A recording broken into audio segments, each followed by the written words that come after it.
anyone who's gone through that moment where the scales fall from your eyes, because I think too many songs emphasise the weird things about people as if that's a good thing to be weird and wrong, whereas so often it isn't.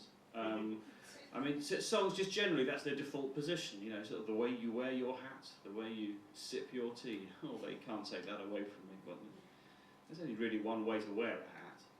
That's, you know, as the milliner designed, atop the head. Likewise, there's really only one way of drinking tea, and that's properly. Yeah, I mean, do it any other way, you're just going to pour it down your hat.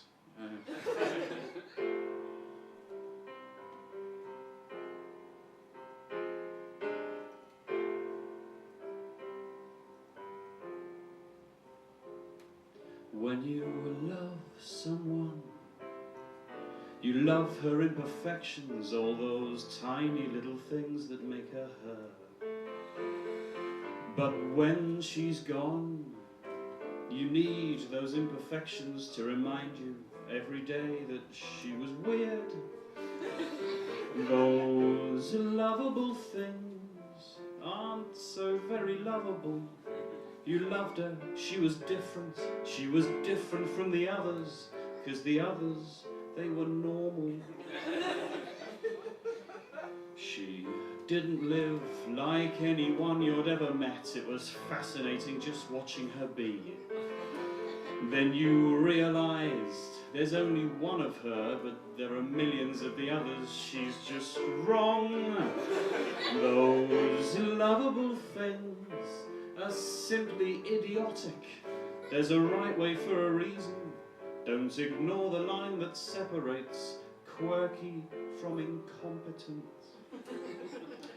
She was dangerous, wild and unstoppable. If she'd have been a dog, she'd be put down.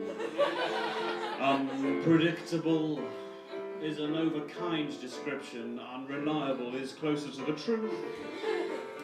Those lovable things made her a liability with anything requiring more than basic grasp of things like, for example, electricity. And so she's gone, and she won't be coming back, and even if she wanted to, she'd never find the way. Her sense of what I hesitate to call direction was so poor she'll likely not live out the week. Those lovable things, she'd stick right in my face while I was trying to negotiate a tricky mini roundabout in zero visibility. I'll miss them, but I'm happy to live on without the constant fear of accidental death. She'll find another man until her terrifying ways will cause the sorry sod to lose his wits. Those lovable things, they'll be his to play with now. He's juggling with sodium and someone ought to tell him, but I know it shouldn't matter. When you love someone, when you love someone,